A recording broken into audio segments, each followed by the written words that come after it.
terme aussi fort, les militants disent nous sommes tous désoccupés. Et ça signifie bien par là que précisément la politique israélienne, elle ne crée pas des murs seulement entre Israël et les territoires palestiniens, mais entre colons et juifs palestiniens, entre religieux et séculaires, entre Ashkenazim et Mizrahim, c'est-à-dire entre juifs orientaux et juifs européens.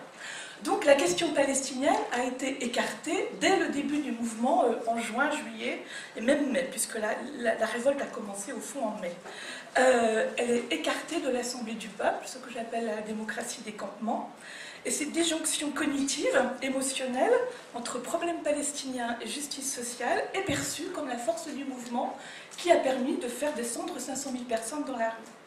De ce point de vue, la critique radicale anticolonialiste, pro-palestinienne, et l'ensemble des organisations traditionnelles militantes pour la paix, etc., se sont trouvées totalement désavouées par ce mouvement, au sens de l'agir démocratique, mais aussi parce qu'ils ont voilé, ils sont, non pas accusés, mais ils sont en fait critiqués pour avoir voilé, précisément depuis 50 ans, la question de la justice sociale, distributive. La deuxième spécificité israélienne, c'est la question des appartenances culturelles ou ethniques. Et là aussi, alors évidemment, il y a un ressenti des inégalités sociales très fort, notamment dans l'Assemblée du peuple, qui se recoupe toujours en Israël avec des apparences ethniques. Et ce point est central, puisque les Arabes israéliens, qui représentent la minorité nationale, les Mizrahim, les citoyens juifs orientaux, sont défavorisés économiquement, et ils ont rejoint la démocratie contestataire. Mais là aussi, on aurait tort de penser que cette démocratie contestataire est une lutte subalterniste ou une lutte des multiculturels, des minorités, dans un pays où l'État juif demeure un ciment de la communauté nationale. Au contraire, il s'agit d'une révolte que je qualifie de civique, au sens où les participants, quelle que soit leur diversité et leur origine culturelle, effectuent la même critique des grammaires institutionnelles, par exemple l'affaiblissement des grammaires de solidarité, proportionnisme, etc. Et d'autre part, les citoyens s'expriment en nom propre dans l'Assemblée du peuple, ils ne peuvent pas s'exprimer au nom d'un parti ou d'une force militante, et de ce point de vue-là, il n'y a aucun point de vue culturel qui domine sur un autre point de vue culturel, c'est-à-dire que la différenciation culturelle n'est qu'une part de la demande de justice sociale et de démocratie. Nous sommes dans un espace civique tendu vers l'expression des subjectivités et des épreuves individuelles liées au libéralisme ou à la libéralisation de l'État, mais où le bien commun qui est porté en public est celui de la justice sociale, donc, et où c'est l'économie qui est portée comme problème public. De ce point de vue, la question de la religion, par exemple, est centrale et significative, dans la mesure où elle rentre dans l'espace public de l'Assemblée, avec des personnalités religieuses haredim, c'est-à-dire des ultra-orthodoxes, qui ont pris leur place dans l'Assemblée du peuple, alors qu'elle est très séculaire, pour traiter du bien commun de la justice, à partir des questions de logement. Et de ce point de vue, l'Assemblée du peuple est une véritable cartographie du pays et de la question sociale. C'est le lieu de l'autoréflexion du peuple qui fait que le mouvement résiste à son institutionnalisation. Les personnes s'expriment en jeu, en nom propre. Elle compte une diversité de membres qui vont des anarchistes au parti de droite, y compris au parti Chas, qui est un parti d'extrême droite. L'organisation est très proche du mouvement espagnol, culture organisationnelle forte, commission thématique et locale qui croisent évidemment les grands enjeux du capitalisme, les lois, le logement, les instruments de gouvernance, etc. Pas de commandement du mouvement, une distance avec l'expertisation, même s'il y a une commission alternative qui a été nommée solidaire du mouvement, et évidemment refus de tout compromis avec l'espace politique existant, un processus délibératif comme mode d'exercice de la souveraineté populaire, sans que la délibération soit tendue vers la réduction ou l'égalitarisation des points de vue. Et l'une des forces de l'Assemblée, me semble-t-il, porte sur la publicisation des épreuves individuelles des participants, comme la souffrance occasionnée par l'expulsion, la perte d'emploi, etc., c'est-à-dire les conséquences des politiques publiques sur l'espace du proche et du privé. Publicisation de l'humiliation et de la souffrance, c'est très important, qui font partie du processus d'apprentissage révolutionnaire et d'émancipation politique. Un peu comme ce que j'ai observé en Espagne, me semble-t-il. Juste deux mots sur ce que j'appelle la stylistique émeutière des campements, parce que là aussi, il faudrait s'y attarder longuement, on n'a pas le temps, mais c'est très important. La configuration des campements, au sens pragmatiste du terme, explique selon moi d'ailleurs l'importance médiatique donnée au mouvement en Israël, une très très forte reprise médiatique du mouvement, parce qu'elle est équipée, les équipements et l'environnement, la rue, etc., sont équipés pour la puissance de l'indignation et pour une puissance de l'agir, avec toute une série de dispositifs, les performances, les bibliothèques, les parlements, une puissance sémantique aussi dans le détournement des signes de la Torah et des signes militaires qui est extrêmement présente, et qui ont permis puissance de l'agir, configuration, pragmatique de l'indignation, qui ont permis à des forces extrêmement hétérogènes de se regrouper dans les campements, les sionistes extrémistes, les bédouins, les arabes. On avait à Tel Aviv un campement qui s'appelle la tente, où j'ai fini, tente de 48 et tente des bédouins face au mouvement sioniste radical qui revendique une Tel Aviv juive. Et cette configuration des campements équipés pour une puissance de l'agir, mais tournée vers le bien commun, a évité de basculer dans le régime de la violence.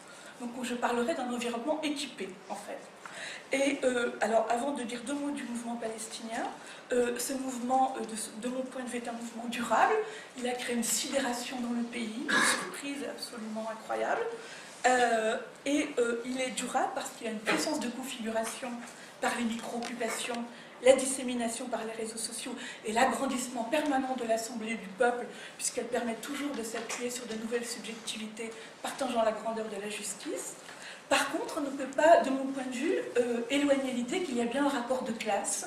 On est même sur un retour des classes sociales en raison des composantes structurales du mouvement comme les inégalités sociales.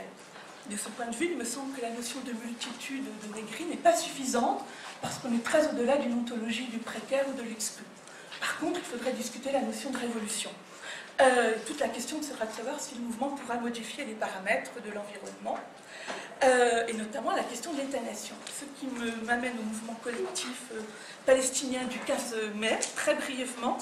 Il s'agit d'un ensemble de collectifs, je ne peux pas tous les citer, qui vont de Gaza, surtout présents à Gaza, qui sont des jeunes, en général libéraux ou conservateurs, et qui sont en attente d'une démocratie de l'autre côté de la frontière.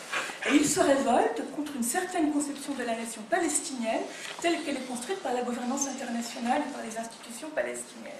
Donc de ce point de vue-là, j'appellerais ce mouvement de pluralisation critique.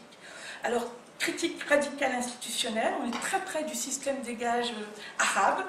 Il dénonce la corruption des gouvernants, le Palestine business de l'aide internationale, les inégalités croissantes maquillées par une croissance artificielle soutenue par l'aide internationale, l'empowerment des citoyens dans la bonne gouvernance libérale et l'individualisation capitaliste, la récupération des forces intellectuelles par les cycles gouvernants.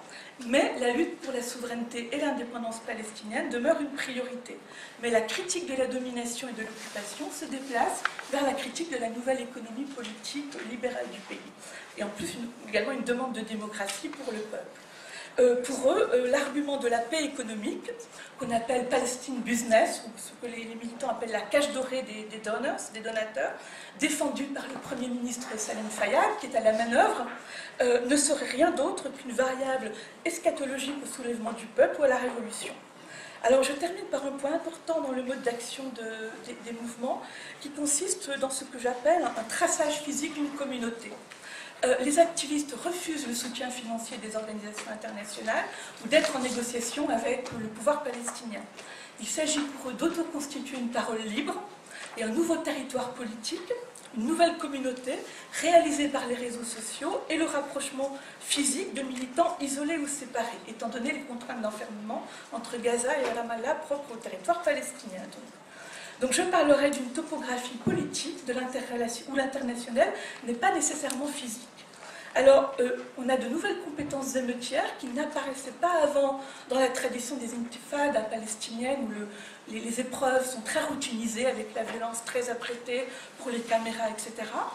Nous sommes dans de nouveaux événements très spectaculaires qui ont eu lieu le 29 mars et le 15 septembre avec ce qu'on a appelé les marches sur les frontières où 5000 activistes, y compris d'ailleurs égyptiens, mais surtout palestiniens de Gaza et du nord de Ramallah, ont convergé vers toutes les frontières, Gaza, Égypte, Liban, avec le Golan, et évidemment Jérusalem, avec une véritable cartographie de cette marche, et avec cette marche portée au plan de la visibilité, donc portée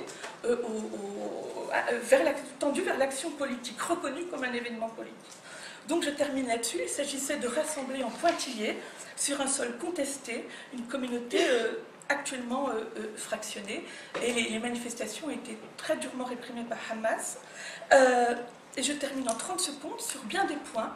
Une symétrisation est possible avec le mouvement israélien, sur les qualifications de la critique et de la vie en société, la critique radicale, la demande de démocratie directe, mais le rapprochement entre militants palestiniens et israéliens semble irréalisable.